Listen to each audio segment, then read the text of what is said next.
Number 15, Zlatan Ibrahimovic, 2013. Zlatan Ibrahimovic, one of the most iconic players of his generation, never came close to winning the Ballon d'Or, but if there was ever a year he had a case, it was 2013. That year he scored 47 goals for club and country, led Paris Saint-Germain to the first Ligue 1 title in 19 years, and delivered jaw-dropping moments, including that outrageous 30-yard overhead kick against England that's still on highlight reels today. Despite this incredible season, Zlatan didn't even crack the top 3 in Ballon d'Or voting. The award went to Cristiano Ronaldo, who had a phenomenal goal tally but didn't win any major trophies that year. Meanwhile, Zlatan was carrying PSG and producing magic every week. Sure, Franck Ribery had a treble-winning year with Bayern and Messi was still posting absurd numbers, but Zlatan's combination of power, finesse and sheer swagger made him arguably the most entertaining player in the world at the time.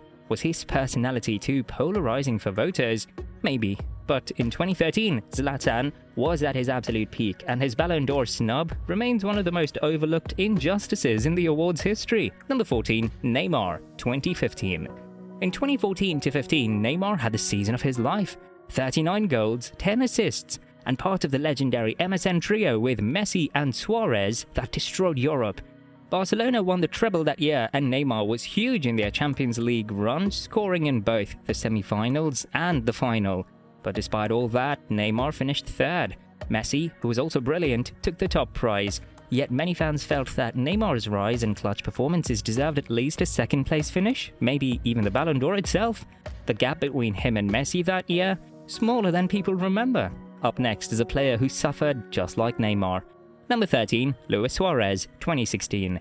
As earlier mentioned, Suarez is the player who suffered the same way as Neymar. Suarez was on another level in 2016. 59 goals, 23 assists, La Liga's top scorer and top assister, a domestic treble with Barcelona, the Golden Boot, and yet he wasn't even nominated.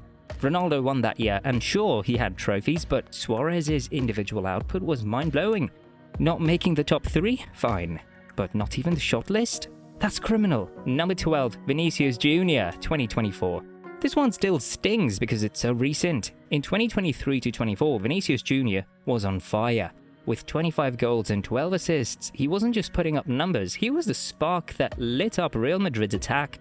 From clutch goals in La Liga to decisive moments in the Champions League, Vinny delivered when it mattered most. His electric dribbling, pace and flair made him arguably the most feared winger in world football. He led Real Madrid to another La Liga title and was instrumental in their deep European run. Fans and pundits alike believed it was his year to finally win the Ballon d'Or. But when the winner was announced, it was Rodri. A brilliant midfielder and model of consistency, yes, but not as explosive or decisive in the big moments. Rodri did steady work. Vinicius lit up the stage. And when it comes to the Ballon d'Or, moments of magic should matter. This snub felt like a robbery in real time. Number 11, Erling Haaland, 2023. Erling Haaland's debut season at Manchester City was a historic one. With 52 goals, he set a new Premier League record and became the focal point of City's attacking juggernaut. In addition to his individual brilliance, Haaland played a major role in guiding City to a treble, winning the Premier League, FA Cup, and Champions League. His goal-scoring feats broke records and he seemed unstoppable all season. Despite his incredible year, the 2023 Ballon d'Or went to Lionel Messi largely due to his World Cup victory with Argentina. While Messi's World Cup campaign was magical, Haaland's dominance over an entire season, including in the Champions League final, was equally deserving of recognition. This wasn't a case of Messi not deserving the award, but rather, Haaland's season-long brilliance should have earned him the top spot. When judging the award for an entire season, Haaland was the clear winner. Number 10, Luka Modric, 2018. Now this one sparked massive debate, and for good reason. The only player who was able to win the award in the era of Ronaldo and Messi was Luka Modric. He was able to win the 2018 Ballon d'Or after leading Croatia to a historic World Cup final and playing a pivotal role in Real Madrid's three-peat title. His calmness, vision and leadership made him the heartbeat of every team he played in. But was he really the best player in the world that year? Critics argue it was more of a narrative-driven win than a reward for breaking the Messi-Ronaldo duopoly and honouring a tireless midfield general. But statistically, Modric trailed both. Messi had more goals, more assists, and a higher overall impact at club level. Ronaldo, on the other hand, scored 15 goals in the Champions League, almost single-handedly carrying Madrid through the knockout rounds, including a hat-trick against Atletico. Even some Madrid supporters admit it felt like a symbolic choice. A classy player and worthy top 3 name? Absolutely. But the Ballon d'Or winner over Messi and Ronaldo, both still performing at an elite level? That's where the controversy lies. Number 9. Manuel Neuer, 2014. Manuel Neuer's 2014 season was a game-changer for goalkeeping. Germany's World Cup win was built on a solid defense, with Neuer as the ultimate backbone. His revolutionary role as a sweeper keeper set new standards. He wasn't just saving shots, he was acting as an extra outfield player, sweeping up behind his defenders and initiating attacks. Neuer kept 5 clean sheets in the tournament and made crucial saves that kept Germany's title hopes alive. But despite his enormous impact, he finished behind both Messi and Ronaldo in the Ballon d'Or voting. That year, Neuer was as influential for Germany as Messi and Ronaldo were for their respective clubs. The Ballon d'Or tends to favour attackers, and despite Neuer's groundbreaking season, he couldn't break the bias against goalkeepers. In hindsight, his exclusion remains one of the biggest injustices in recent Ballon d'Or history. Number 8. Franck Ribery, 2013. Franck Ribery's 2013 campaign was nothing short of sensational. He played a pivotal role in Bayern Munich's historic treble, winning the Bundesliga, DFB Pokal and Champions League. Ribery was the creative heartbeat of that team, contributing 11 goals and 23 assists with his dazzling dribbling, vision and relentless work rate. Yet, despite leading Bayern to glory, Ribery was overlooked for the Ballon d'Or. Instead, Cristiano Ronaldo claimed the award despite not winning any major trophies that year. Even Ronaldo himself admitted that he was surprised by the win. Ribery was the best player on the team in Europe, and his contributions were invaluable to Bayern's dominance. The fact that he didn't win the Ballon d'Or in 2013 remains one of the biggest injustices in the award's history. Simply put, Ribery deserved the recognition he was denied. Number 7. Andres Iniesta, 2010.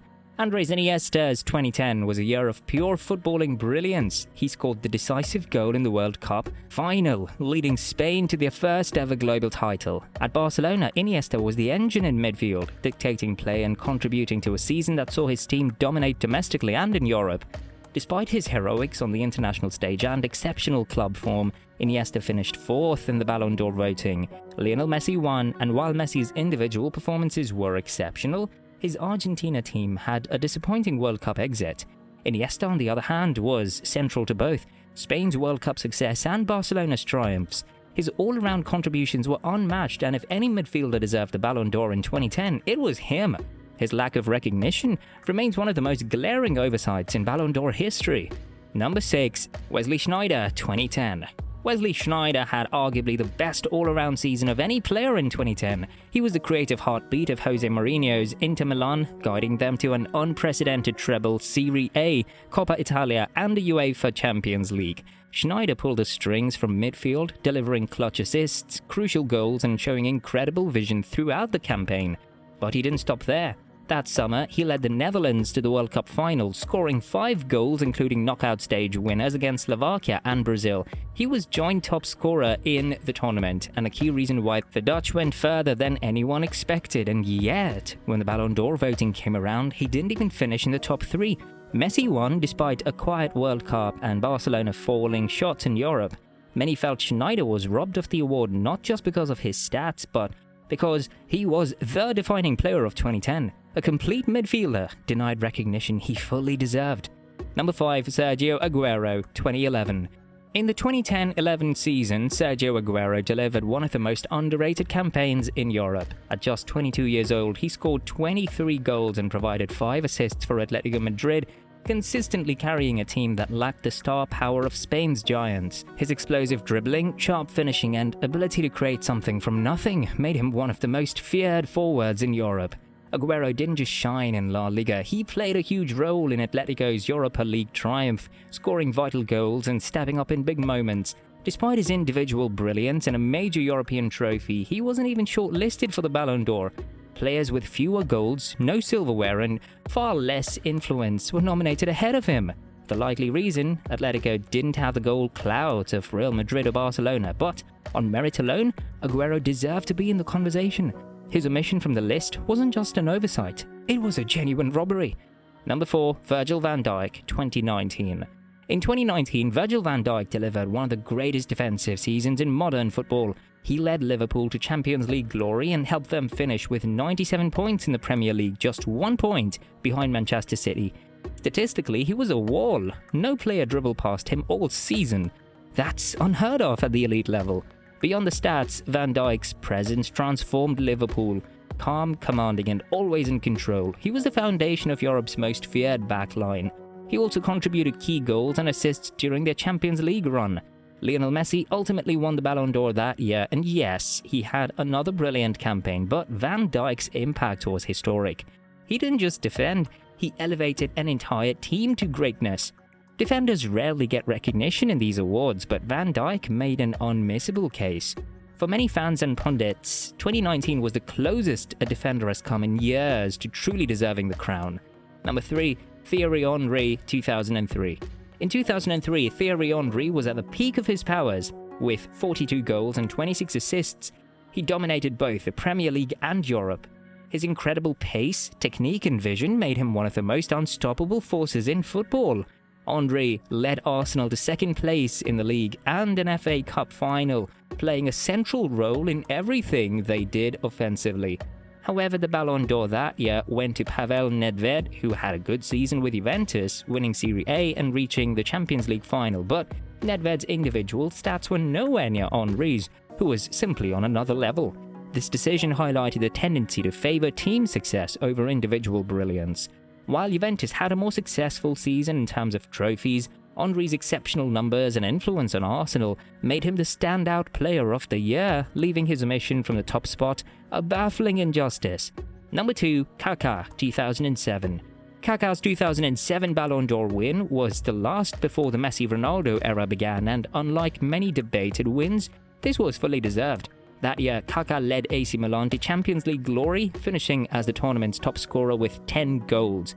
He was unstoppable in Europe, especially in the knockout stages, scoring a brilliant solo goal at Old Trafford and dismantling Manchester United in the semi-finals. Domestically, Milan underperformed in Serie A, but Kaka's individual brilliance was undeniable. Neither Messi nor Ronaldo had hit their peak yet. Messi missed large chunks of the season through injury, and Ronaldo was still developing under Sir Alex Ferguson. Kaka was the best player in the world in 2007, combining goals, creativity and elegance in a way few others could. Some revisionists argue that the award should have gone to Messi or Ronaldo, but at the time, there was little doubt Kaka earned it. Number 1, David Beckham, 1999. David Beckham's 1999 season was nothing short of legendary, as he helped Manchester United achieve the treble, winning the Premier League, FA Cup and Champions League. Beckham was at the heart of it all, delivering clutch free kicks, pinpoint crosses and tireless performances across all competitions. He was especially influential during the Champions League run, providing both assists in the dramatic final comeback against Bayern Munich. Despite this historic achievement, Beckham finished second in the Ballon d'Or voting that year. The winner was Rivaldo, who had a phenomenal individual season, scoring over 30 goals and winning La Liga with Barcelona. While Rivaldo was brilliant, many fans felt Beckham's role in United's treble made him the most deserving that year. 1999 was arguably the peak of Beckham's career, both in performance and global stardom. To lead his team to such historic success and still fall short in the voting, that's a robbery that still stings today. Which Ballon d'Or snub do you think was the biggest injustice? Drop your pick in the comments and don't forget to like and share. If underdog victories are more your vibe, our last video breaks down every World Cup shocker. Subscribe for more.